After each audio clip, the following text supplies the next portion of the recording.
திண்டுக்கல் மாவட்டம் கொடைக்கானல் மேல்மலை கிராமங்களான மன்னவனூர், பூம்பாறை, பூண்டி உள்ளிட்ட பல்வேறு பகுதிகளில் சுற்றுலாப் பயணிகளுக்கு கஞ்சா விற்பனை செய்யப்படுவதாக குற்றச்சாட்டு எழுந்துள்ளது. இந்நிலையில் கொடைக்கானல் போலீசார் ரோந்து பணியில் ஈடுபட்டிருந்தபோது மன்னவனூர் கைகாட்டி அருகில் சந்தேகத்திற்கு இடமாக இருந்த 2 கேரள இளைஞர்களை பிடித்து விசாரணை மேற்கொண்டனர். இதில் சுற்றுலாப் பயணிகளை குறிவைத்து LSD போதை ஸ்டாம்ப் மற்றும் கஞ்சா ஆகியவை விற்பனை செய்தது தெரியவந்தது. இதையடுத்து கஞ்சா விற்பனையில் ஈடுபட்ட கோயல் ஜோஸ் மற்றும் சீபின் பீனு ஆகியோரை கைது செய்து அவர்களிடமிருந்து போதை ஸ்டாம்ப், கஞ்சா ஆகியவற்றை பறிமுதல் செய்து தொடர்ந்து விசாரணை மேற்கொண்டு வருகின்றனர். சிறுதானிய ஆண்டை ஒட்டி திருவண்ணாமலையில் விழிப்புணர்வு மிதிவண்டி பேரணியை மாவட்ட ஆட்சியர் முருகேஷ் தொடங்கி வைத்து சைக்கிளில் சென்று சிறுதானியம் குறித்து பொதுமக்களுக்கு விழிப்புணர்வு ஏற்படுத்தினார். இந்த பேரணி அறிவொளி பூங்கா, மத்திய பேருந்து நிலையம், ரவுண்டானா, மத்தலாங்குளத்தெரு, பெரியார் சிலை வழியாக காந்திநகர் பேருந்து மைதானத்தை சென்றடைந்தது. இப்பேரணியில் பள்ளி மற்றும் கல்லூரி மாணவர்கள், அங்கன்வாடி பணியாளர்கள் மற்றும் துறை சார்ந்த அலுவலர்கள் கலந்து கொண்டனர். கடலூர் மாவட்டம் விருத்தாச்சலம் வயலூரை சேர்ந்த நந்தகோபாலகிருஷ்ணன் வீட்டில் கட்டியிருந்த பசுமாட்டை 5 பேர் கொண்ட கும்பல் திருடி சென்றது. இதனை அறிந்த நந்தகோபாலகிருஷ்ணன் தனது உறவினருடன் சேர்ந்து டாடா ஏசி வாகனத்தை மடக்கி பிடித்தனர். அப்போது ஒருவர் தப்பியோடிய நிலையில் பிடிபட்ட 4 பேரை காவல் நிலையத்தில் ஒப்படைத்தனர். இதையடுத்து போலீசார் அவர்களிடம் விசாரணை மேற்கொண்டதில் பூவனூரை சேர்ந்த ராஜேஷ் கண்ணன், பாக்கியராஜ், ரகுபதி மற்றும் செல்வம் என்பதும் இவர்கள் சுப நிகழ்ச்சிக்கு கிராமங்களுக்கு பந்தல் அமைக்க செல்லும்போது அப்பகுதியில் உள்ள மாடுகளை திருடி சென்று மங்களம்பேட்டை, தியாகதுருகம், கெடிலம் உள்ளிட்ட பகுதிகளில் விற்பனை செய்தது தெரியவந்தது. இதையடுத்து 4 பேரையும் கைது செய்து தப்பியோடிய நபரை தேடி வருகின்றனர்.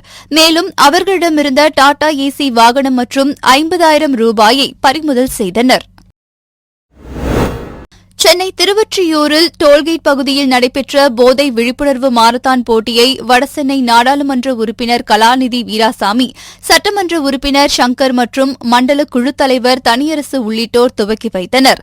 லயன்ஸ் கிளப், காவல்துறையினர் இணைந்து நடத்தும் இந்த மாரத்தான் போட்டியில் 10 கிலோமீட்டர், 5 கிலோமீட்டர், 3 கிலோமீட்டர் என 3 பிரிவுகளில் போட்டி நடத்தப்பட்டது. இப்போட்டியில் சிறியவர்கள் முதல் பெரியவர்கள் வரை சுமார் 500க்கும் மேற்பட்டோர் கலந்து கொண்டனர். இதனைத் தொடர்ந்து போட்டியில் முதலிடம் பிடித்தவர்களுக்கு 10,000 ரூபாய் பரிசுக் கோப்பை மற்றும் பங்கு பெற்றவர்களுக்கு பரிசுகள் வழங்கப்பட்டது. கடலூர் மாவட்டம் சேத்தியாத்தோப்பு அருகே உள்ள அம்மன்குப்பம் ஊராட்சி மன்ற தலைவராக அப்பா ரவிக்குமார் உள்ளார். 20வது ஆண்டுகளாக ஊராட்சி பணி செய்து வரும் இவருக்கு கிராம மக்கள் சார்பில் பாராட்டு விழா, அன்னதானம் மற்றும் இனிப்புகள் வழங்கும் நிகழ்ச்சி நடைபெற்றது. வார்டு உறுப்பினர் சதீஷ்குமார் ஏற்பாட்டில் நடைபெற்ற இந்நிகழ்ச்சியில் விசிக ஒன்றிய செயலாளர் சாமிநாதன், கார்த்திகேயன், அரவிந்த், முருகானந்தம், கலைவாணன், அன்பரசன், திவாகர், விவேகானந்தம் உள்ளிட்ட பலர் கலந்து கொண்டு ஊராட்சி மன்ற தலைவர் அப்பா ரவிக்குமாருக்கு சால்வை அணிவித்தனர். கிருஷ்ணகிரி மாவட்டம் போச்சம்பள்ளி அடுத்த மேல்மயிலம்பட்டி கிராமத்தைச் சேர்ந்த முனியம்மாள் வழக்கம் போல தனது வீட்டின் மாட்டுக் கொட்டகையில் பணிபுரிந்து கொண்டிருந்தார். அப்போது அங்கு வந்த அடையாளம் தெரியாத நபர் தான் ஒரு வைத்தியர் என்றும் உங்கள் உடல்நிலை குறித்து கூறுவதாக கூறி மூதாட்டியின் கையை பிடித்து மை தடவியதாக கூறப்படுகிறது. இதனால் மூதாட்டி சுய நினைவை இழந்த சமயத்தில் அவர் கழுத்தில் இருந்த 2 சவரன் செயினை கழட்டிக் கொண்டு அங்கிருந்து சென்றுள்ளார். இதுகுறித்து மூதாட்டி கொடுத்த புகாரின் பேரில் போச்சம்பள்ளி காவல் நிலைய போலீசார் விசாரணை மேற்கொண்டு வருகின்றனர். பாப்பா நிச்சயமா யாரும் மாதம் கொடுக்குறவங்க வந்துருக்குறாங்கம்மான்னு கேட்டான். என் கொடாய் முன்னாடி நின்று அப்படி இருந்தாலும் என்னப்பா நீ ஓம் சக்தி கோயிலேருந்து வரைய முடியாது. ஆமான்னு சொன்னான். சரி இருமா நான் கையை பிடிச்சி பார்க்குறேன். நீட்டு கையை பிடிச்சி பார்த்தேன் பாரு, எனக்கு ஞாபகம் இல்லைம்மா. அப்புறம் ஞாபகம் இல்லாத போனேன். வெளியே வந்ததும் எங்கள் பக்கத்து வீட்டுக்காரெல்லாம் பார்த்துருக்குறாங்க. அவர் எங்கே போனேன், என்னாச்சுக்கு வந்தேன்னு கேட்காமதான் தலையாட்டிட்டு வந்துக்கிறான். அரியலூர் மாவட்டத்தில் உள்ள கராத்தே மாணவர்கள் பங்கேற்ற போதை விழிப்புணர்வு பேரணி நடைபெற்றது. இதில் இளைய தலைமுறையே வேண்டாம் போதை என்றும், மதுவை மறந்துவிடு, மனிதனாய் வாழ்ந்துவிடு என்றும், போதையில் பயணம், பாதையில் மரணம் என்பது உள்ளிட்ட பல்வேறு விழிப்புணர்வு வாசகங்கள் அடங்கிய பதாதைகளை கையில் ஏந்தியவாறு சென்று விழிப்புணர்வு ஏற்படுத்தப்பட்டது. மாவட்ட SP அலுவலகத்தில் தொடங்கிய பேரணி அரசு தொழிற்பயிற்சி நிலையம், பேருந்து நிலையம், செந்துறை ரோடு வழியாக சென்று மாவட்ட விளையாட்டு அரங்கத்தில் நிறைவடைந்தது. பின்னர் 500 கராத்தே மாணவர்களுக்கு கலர் பெல்ட் மற்றும் சான்றிதழ் வழங்கப்பட்டது. தருமபுரி மாவட்டம் அரூர் அரசு ஆண்கள் மேல்நிலைப்பள்ளி வளாகத்தில் அரசு மற்றும் தனியார் பள்ளி மாணவ மாணவிகள் இணைந்து யோகா செய்து உலக சாதனை செய்யும் நிகழ்ச்சி நடைபெற்றது. இதில் 1100 பள்ளி மாணவிகள் கலந்து கொண்டு ஒரே நேரத்தில் சூரிய நமஸ்காரத்தை 38 நிமிடங்களில் 108 முறை செய்து அசத்தினர். இந்த சாதனையை நாவல் வேர்ல்ட் ரெக்கார்ட் என்ற நிறுவனம் உலக சாதனை என அறிவித்து மாணவ மாணவிகளை பாராட்டி சான்றிதழ் மற்றும் பதக்கங்களை வழங்கியது. உலக விவசாயிகள் தினத்தை ஒட்டி நாகை மாவட்டம் வேதாரண்யம் அடுத்த கரியாப்பட்டி சிவன் கோவில் மைதானத்தில் விழிப்புணர்வு நிகழ்ச்சி நடைபெற்றது. இதில் 10க்கும் மேற்பட்ட மாவட்டங்களில் இருந்து 800க்கும் மேற்பட்ட மாணவ மாணவிகள் கலந்து கொண்டு மழையில் இடைவிடாது 2 மணி நேரம் சிலம்பம் சுற்றி விவசாயம் பற்றி விழிப்புணர்வு ஏற்படுத்தினர்.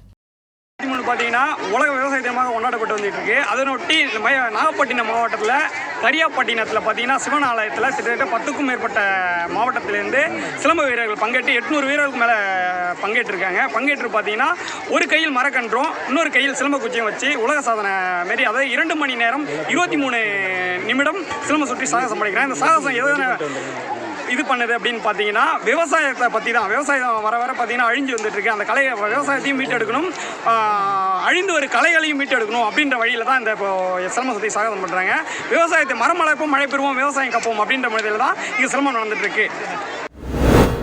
தொடர் விடுமுறை மற்றும் கிறிஸ்துமஸ் பண்டிகையை ஒட்டி செங்கல்பட்டு மாவட்டம் மாமல்லபுரத்தில் உள்ள சுற்றுலா தலங்களான வெண்ணெய் உருண்டைக்கல், அர்ஜுனன் தபசு, 5 ரதம், கடற்கரை கோவில் உள்ளிட்ட புராதன சின்னங்களை காண சுற்றுலா பயணிகள் குவிந்த வண்ணம் உள்ளனர்.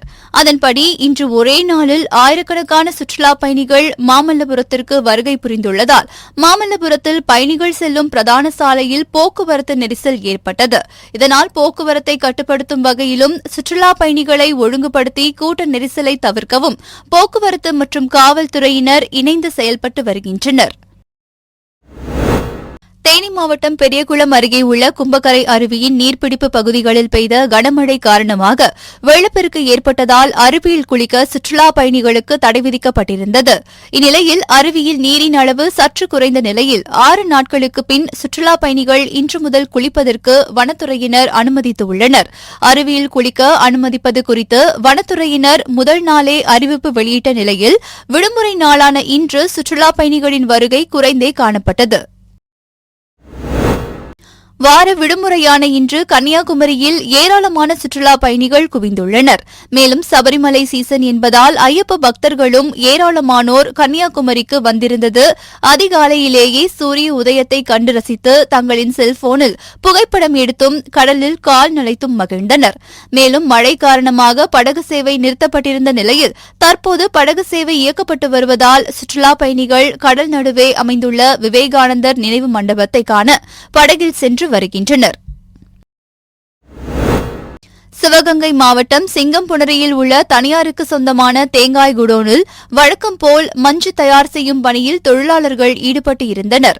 அப்போது எந்திரத்தில் ஏற்பட்ட மின்கசிவு காரணமாக பயங்கர தீ விபத்து ஏற்பட்டது. இதுகுறித்து உடனடியாக சிங்கம்புணரி தீயணைப்புத் துறையினருக்கு தகவல் தெரிவிக்கப்பட்டு சம்பவ இடத்திற்கு வந்த தீயணைப்புத் துறையினர் சுமார் 3 மணி நேரம் போராடி தீயை கட்டுக்குள் கொண்டு வந்தனர். இதில் 10,000 டன்னிற்கு மேற்பட்ட கயிறு தயாரிக்க பயன்படும் மஞ்சி தீயில் எரிந்து நாசமாயின. இதனால் இப்பகுதியில் 2 மணி நேரமாக புகைமூட்டமாக காணப்பட்டது. நாமக்கல் மாவட்டம் ராசிபுரம் அடுத்த காக்காவேரி பகுதியில் செயல்பட்டு வரும் தனியார் பாலிடெக்னிக் கல்லூரி நிர்வாகத்தின் சார்பில் புற்றுநோய் குறித்து பொதுமக்களிடையே விழிப்புணர்வு ஏற்படுத்தும் வகையில் மாரத்தான் போட்டி நடைபெற்றது. இப்போட்டியை நாமகிரிப்பேட்டை காவல் ஆய்வாளர் தொடங்கி வைத்தார். கல்லூரி விளையாட்டு மைதானத்திலிருந்து தொடங்கி காக்காவேரி, ஆத்தூர் சாலை, சிங்களாந்தபுரம், தொப்பப்பட்டி உள்ளிட்ட வழியாக சென்று கல்லூரியில் முடிவடைந்தது. இதில் தனியார் மற்றும் அரசு கல்லூரி பள்ளி மாணவ மாணவிகள் கலந்து கொண்டு புற்றுநோய் குறித்து கிராம மக்களிடையே விழிப்புணர்வு ஏற்படுத்தினர். இதனிடையே அகிலேஷ் என்ற சிறுவன் தனது அண்ணனை ஊக்குவிப்பதற்காக 5 கிலோமீட்டர் பிரிவில் தொடர்ந்து போட்டியில் ஓடி சென்றது பொதுமக்களின் கவனத்தை ஈர்த்தது. பெரம்பலூரில் உள்ள தனலட்சுமி ஸ்ரீனிவாசன் மகளிர் கலை மற்றும் அறிவியல் கல்லூரியில் ஜிங்கிள் அண்ட் மிங்கிள் 2023 கிறிஸ்துமஸ் விழா கொண்டாடப்பட்டது. பல்கலைக்கழக வேந்தர் ஸ்ரீனிவாசன் தலைமையில் நடைபெற்ற இவ்விழாவில் கல்லூரியில் முதல்வர் உமாதேவி பொங்கியா கலந்து கொண்டு மாணவிகளை உற்சாகப்படுத்தியும் ஊக்கப்படுத்தியும் வாழ்த்துரை வழங்கினார். இதனைத் தொடர்ந்து கிறிஸ்துமஸ் குடிலை திறந்து வைத்து மெழுகுவர்த்தியை ஏற்றி வைத்து குடிலை ஒளி வெள்ளத்தில் ஒளிரச் செய்தார். இவ்விழாவில் கல்லூரியில் பயிலும் மாணவிகள் அனைவரும் வெள்ளை மற்றும் இளஞ்சிவப்பு நிற உடையில் வந்து சமத்துவத்தை வெளிப்படுத்தினர். சேலம் மாவட்டம் ஆத்தூர் நகர பகுதியில் பல்வேறு இடங்களில் கூட்டம் கூட்டமாக நாய்கள் சுற்றித் திரிவதால் பொதுமக்கள் பெரும் அச்சமடைந்துள்ளனர். இந்நிலையில் பேருந்து நிலையம் அருகில் உள்ள வெள்ளை விநாயகர் கோவில் வளாகத்தில் 10க்கும் மேற்பட்ட நாய்கள் சுற்றித் திரிகின்றன. இதனால் தரிசனத்திற்கு வரும் பக்தர்கள் அச்சத்துடனேயே சாமி தரிசனம் செய்து வருகின்றனர். எனவே கோவில் நிர்வாகம் நாய்களை பிடிக்க நடவடிக்கை எடுக்க வேண்டும் என்று பக்தர்கள் கோரிக்கை விடுத்துள்ளனர். சிவகங்கை மாவட்டம் காரைக்குடியில் கடந்த சில நாட்களாக சாரல் மழை பெய்து வருகிறது. இந்நிலையில் காரைக்குடி காந்திபுரம் மேட்டுத்தெரு பகுதியில் பலத்த காற்று வீசியதில் அப்பகுதியில் வசிக்கும் வீரமுத்து என்பவரது ஓட்டு வீடும் அருகில் உள்ள வீடும் முற்றிலும் இடிந்து சேதமானது. நல்வாய்ப்பாக வீட்டில் யாரும் இல்லாததால் உயிர் சேதம் ஏதும் ஏற்படாத நிலையில் வருவாய்த்துறையினர் மற்றும் காவல்துறையினர் சம்பவம் குறித்தும் சேத விவரங்கள் குறித்தும் விசாரணை மேற்கொண்டு வருகின்றனர். தஞ்சை மாவட்டம் பாபநாசம் தாலுகா கபிஸ்தலம் அருகே மேட்டுத்தெருவில் காவிரி ஆற்றில் இருந்து பிரியும் கொங்கன் வாய்க்கால் அமைந்துள்ளது. இந்த வாய்க்காலில் திருட்டுத்தனமாக மணல் ஏற்றிக் கொண்டு வந்த லாரி ஓட்டுநரின் கட்டுப்பாட்டை இழந்து கொங்கன் வாய்க்காலில் தலைக்குப்புற கவிழ்ந்து விபத்திற்குள்ளானது. அப்போது லாரி ஓட்டுநர் அங்கிருந்து தப்பி ஓடிவிட்டார். இதுகுறித்து தகவல் அறிந்து சம்பவ இடத்திற்கு சென்ற போலீசார் லாரியின் உரிமையாளர் யார் என்பது குறித்து விசாரணை மேற்கொண்டு வருவதுடன் தப்பி ஓடிய லாரி ஓட்டுநரை தேடி வருகின்றனர்.